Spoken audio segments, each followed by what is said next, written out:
Hey guys, Youth Fields here. Today we're going to be going over the portfolio for the week. So you can see the market was absolutely phenomenal the last week for pretty much the majority of the sectors out there. I mean, obviously stuff like energy did not do too well because there is hopefully some resolution to the ongoing conflict in Iran. Obviously, I think on Friday some other stuff unfolded. Not on Friday, actually. It was on Saturday.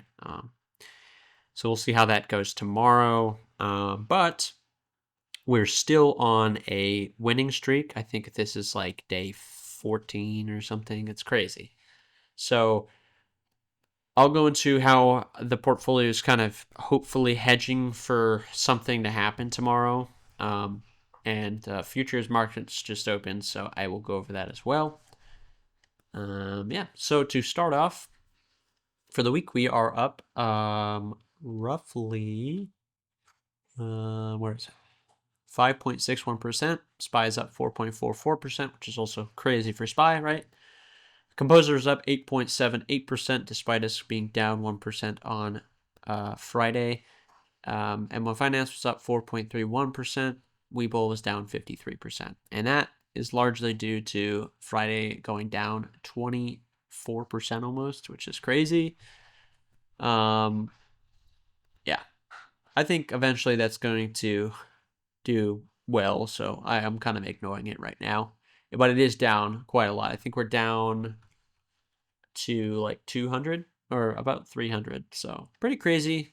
I know at this point, I think I don't know. I don't even know what to do with this position, to be honest. Like, if it goes back up to the 1200 that we put in, do we take out or do we just keep holding? Because fundamentally, I do believe that this company is not going to follow through, but on this at the same time, really feels like the market doesn't care. So it's just one of those things. It's like, what do I do at this point? I think at this point, like I said, I don't care if that goes to zero because that's basically already zero in my head. I only look at it um, when I have to. I mean, I only do it basically every day when I do the sheet, like to put down the value. But yeah, I don't know. Going into that though, yeah, so on the 30-day, we're up almost 40% on Composer, which is crazy. Our total portfolio is up about almost 18%. You can see how it's done there on that orange line. So I'm pretty happy with that performance. Yeah, we're sitting around almost at exactly 58K now. This last week, I did put in a deposit of $3,500. Increased it by $500 because I think my wife and I were kind of going over this. We think we can probably stretch a little bit more, and that's kind of all it takes to kind of get a lot of performance. It's just slowly try to cut your costs down and stuff. And we're good. We're in a good spot in terms of emergency fund and all that stuff. So if I were to lose my job, I think we're safe with the amount of money we have in our bank account, savings account / T-bills. So, and I don't go over that kind of stuff on this. So the money that you see here, 58K, is purely investment money. So, yeah. Going into, let's do M1 Finance first and Webull first. I'll do Composer last. So, and on M1 Finance, you can see here that we had, I think, just a single dividend. Yeah, from O Realty Income for $1.84. And let me switch this to a week. And so if we sort by this, semiconductors up 10% for the week, which is absolutely crazy. AMD up 13%. You can see technology, largest gainer there was Microsoft, thank goodness.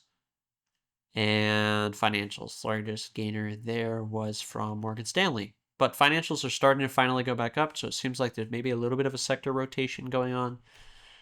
So that's super nice. Those were down for quite a bit. Now, in terms of the stuff that did not do too well, industrials down almost 2.5% on Raytheon, and then consumer staples, which that one was the biggest loser, or biggest loser there is from Coke. So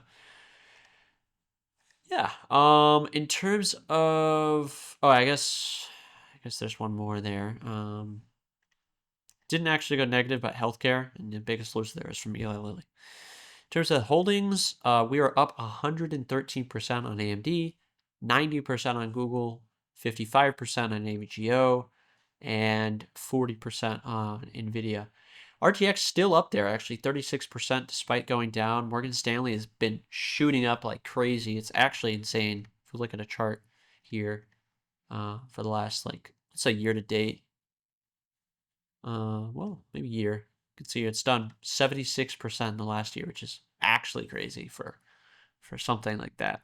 In terms of the bad stuff, we have 6 still. Microsoft's still in the red, but you can see this was like, I think like negative 18% at one point, and now we're finally only down about 5%. So super happy with that. Last week really helped out. Visa and MasterCard were the other ones I was a little bit worried about. Those looked a little bit worrying, but they're seemingly going up a little bit, so that's nice. AMT kind of been all over the place for a while now. Luckily, I don't have that much money into it. We only have, 400, or we've only spent $470 in there, and so we've only lost about $36, which is nice. That it's not more. But yeah, I think, man, I'm really getting close to wanting to sell these things. Not because I think they're hitting their peak or anything. It's just like, specifically like AMD and Google. But I'm going to wait basically an exact month from now to decide again, because that will be when we really did the transformation of our portfolio, put a lot of money in. The idea there is that we'll get hopefully around, I think, $10,000 worth of long-term capital gain tax rather than short-term. There's a lot that's going to be short-term, unfortunately, but I'd much rather take these and put them into Composer, where we do, a kind of our master portfolio. So that's been the plan the last few weeks. Slowly shift that over, and yeah. Worst comes to worst, we can also, like in Composer, if we decide, okay, this is still too risky for us, we can always just put the money into QQQ or something like that, right? Do like a 20% or 70%, whatever it may be. So that's the cool thing about Composer, is it's really easy to change stuff. It's the one thing I really do not like about M1 Finance. It's great for doing its job, but to change your stuff, it kind of, you have to do some like backward stuff. It's kind of obnoxious. So everything that M1 Finance can do, Composer can do. That's kind of why I've been trying to switch everything over. So it's easier to just manage one thing. But you can see here, every single day last week was red. Down 5.6% on MSTZ, down 5.7% on Monday, down almost 8% on Tuesday, 8.6% on Wednesday, 7.5% on Thursday, and then 23.5% on Friday. Actually crazy, if you ask me. If we look at BTC right here, it did go up quite a bit, but I think more so about that, there was like basically news coming out that, hey, MSTR is positive again on their investments. So yeah. But last but not least, Composer. So Composer, we were down about 1% on Friday. And the main reason why is we shifted into VIX products. So we can see that I'm in VXX right now. And in terms of how that's going to pan out, I did see someone talk about on our Discord. They have something on Schwab. You can see right here, actually, up 4.5% right now. When he reported, it was about 6%. But the point is, we are eventually going to, or hopefully this stands through, right? You can see on the oil future, we're back almost up to 90 right now, which is crazy. You can see this is the, so something to also note that TQQQ, if we had stayed in there, would have been up 4% almost. But now, if this holds through till tomorrow, this would be down about 3%. So, to be honest, if we can squeeze out 5% tomorrow on VXX, I'd be very happy, because basically we'd be able to make up, basically the amount we lost plus the amount we gained, and basically make it even. as if Friday we would have been in TQQQ. Hopefully that makes sense. But what's really important is TQQQ was actually oversold on Friday, which is why we went into VXX. You can see right now, and when I say oversold, that means a lot of different things in a lot of different people's heads.